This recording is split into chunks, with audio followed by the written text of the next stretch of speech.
Operação Fogo Cruzado. O detetive Daniel Vasconcelos já vira muita coisa em seus 15 anos na delegacia de narcóticos, mas a cena diante dele era diferente. No centro do galpão abandonado, um corpo jazia ao lado de um carregamento de cocaína pura, empilhada em tijolos com um logotipo de escorpião. O morto era Ricardo Rick Sampaio, um pequeno traficante que, segundo as informações da inteligência, tentava subir na hierarquia do crime. Isso não foi só um negócio que deu errado, murmurou o detetive. Seu parceiro, o sargento Mauro, olhou ao redor. Não havia sinais de luta, apenas um tiro certeiro na testa e os tijolos de droga intocados.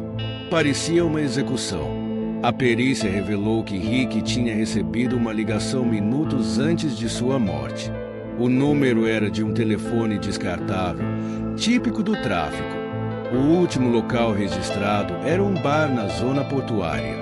Naquela noite, Daniel e Mauro foram até o bar.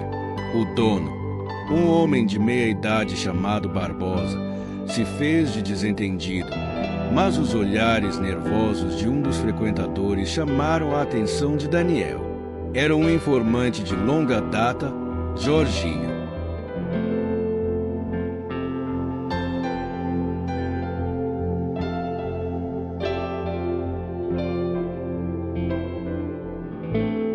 Eu não sei de nada, chefe, disse ele, engolindo seco. Daniel apertou o braço do homem. Você sempre sabe de alguma coisa. Após alguma pressão, Jorginho cedeu. Rick estava tentando passar a perna no cara errado. O cartel colombiano não perdoa traidores. Mas dizem que ele ia encontrar um policial antes de morrer. A revelação pegou Daniel de surpresa. Que policial? Jorginho hesitou. Só sei que chamam ele de fantasma. Ele some com quem atravessa o caminho dele. Daniel e Mauro trocaram olhares. Se havia um policial corrupto envolvido, aquilo era muito maior do que uma simples execução. Nos dias seguintes, seguiram as pistas. Descobriram que Rick havia roubado uma parte do carregamento do cartel e tentava vender por conta própria. A informação mais assustadora veio quando analisaram as ligações do telefone de Rick. Um número pertencia a um investigador da própria delegacia.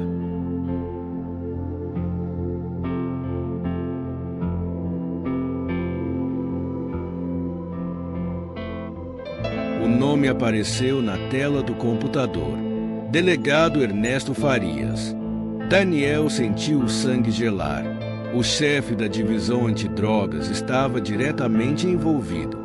Agora, tinham um alvo perigoso e sabiam que, se chegassem perto demais da verdade, poderiam ser os próximos alvos do fantasma.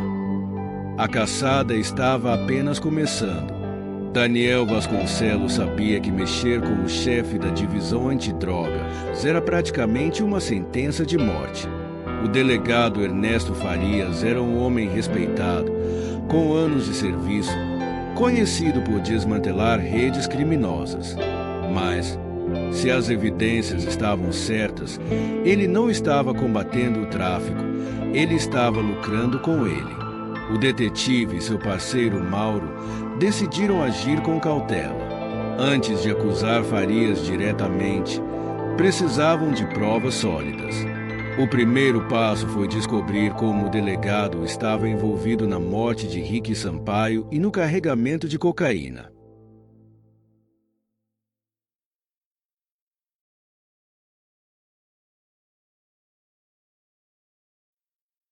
Daniel revisou as imagens das câmeras de segurança próximas ao local do crime.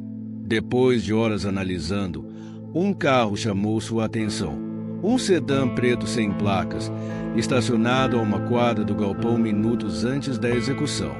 Mauro cruzou os dados da polícia e descobriu que um veículo semelhante estava registrado em nome de uma empresa fantasma ligada a um velho conhecido da polícia, Paulo Mão Pesada Moretti, Um ex-PM expulso da corporação e agora um dos principais matadores de aluguel do crime organizado. Se esse cara está envolvido, a coisa é mais feia do que parece, disse Mauro, batendo o punho na mesa. O plano agora era atrair Moretti. Eles precisavam de uma confissão ou de alguma ligação direta entre ele e Farias.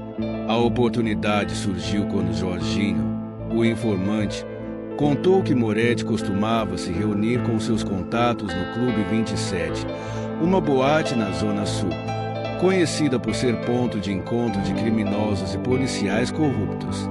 Daniel e Mauro foram até lá, disfarçados. O ambiente era escuro, repleto de gente perigosa. Entre as mesas VIP, eles o viram, Paulo Moretti, vestindo um terno cinza, cercado de seguranças.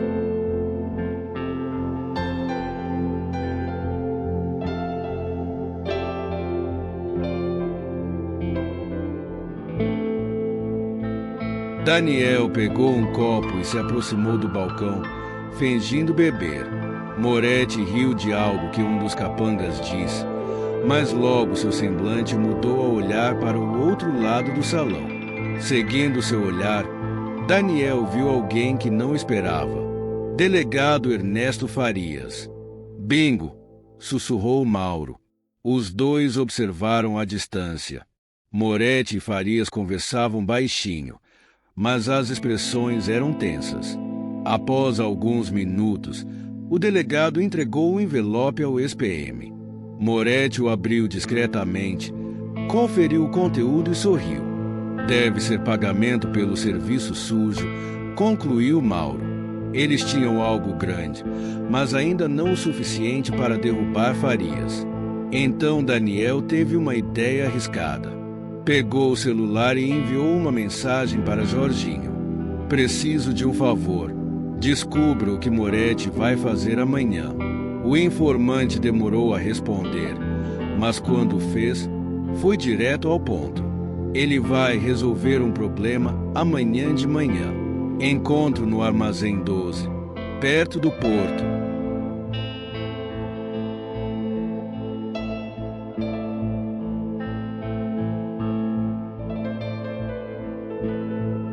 Daniel sentiu um arrepio. O problema poderia ser alguém que sabia demais.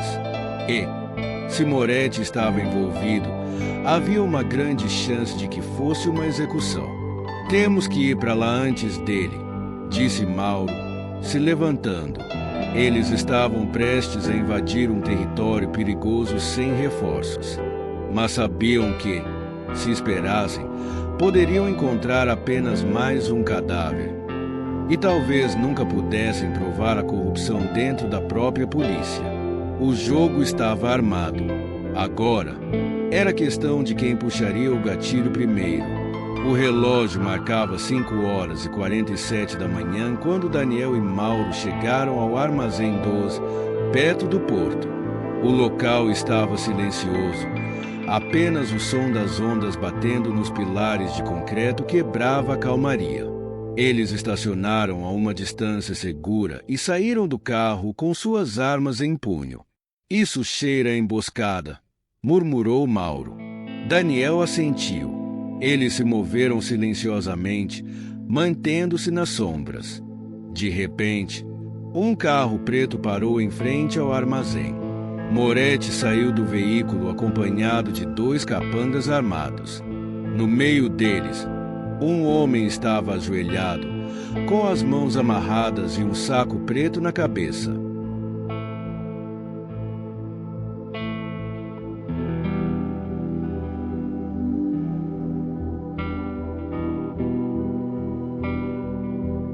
Daniel estreitou os olhos. É o Jorginho. Droga! Mauro sussurrou.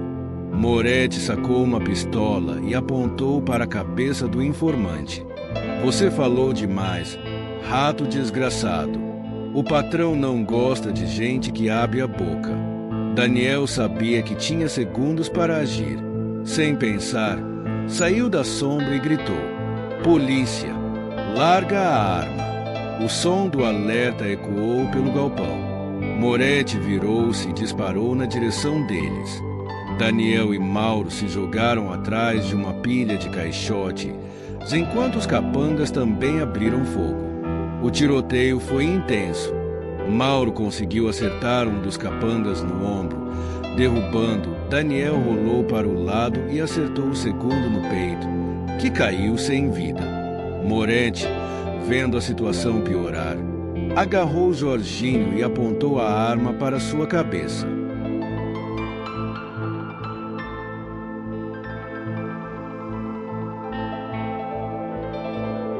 Abaixem as armas ou eu estouro os miolos dele. Daniel trocou um olhar rápido com Mauro. Moretti estava encurralado, mas antes que pudessem reagir, o som de um carro se aproximando chamou a atenção de todos. Um sedã preto parou abruptamente, e de dentro dele saiu ninguém menos que delegado Ernesto Farias. "Mas que merda está acontecendo aqui?" berrou Farias. Moretti sorriu, aliviado. "Patrão, esses desgraçados estragaram o plano." Daniel aproveitou a distração. "O jogo acabou, Farias. Sabemos que você é o verdadeiro chefe disso tudo." O delegado encarou Daniel por um momento, depois começou a rir. "Você acha que pode me prender?" disse, abrindo os braços. "Eu sou a lei nesta cidade." Farias então apontou sua arma para Daniel, mas antes que pudesse atirar, um disparo ecoou pelo ar. Bang! O delegado arregalou os olhos e cambaleou para trás. Moretti, que tinha disparado, abaixou a arma e deu de ombros. "Nada pessoal, chefe, só negócios." Mas antes que ele pudesse fugir, Mauro foi mais rápido e disparou 2 tiros certeiros.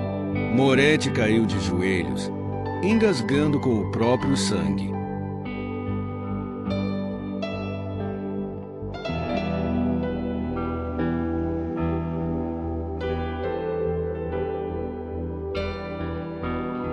Daniel correu até Jorginho e desamarrou suas mãos. "Cês demoraram, hein?" resmungou o informante. O som de sirenes invadiu o porto. Daniel havia alertado o departamento antes de sair, garantindo que teriam reforço.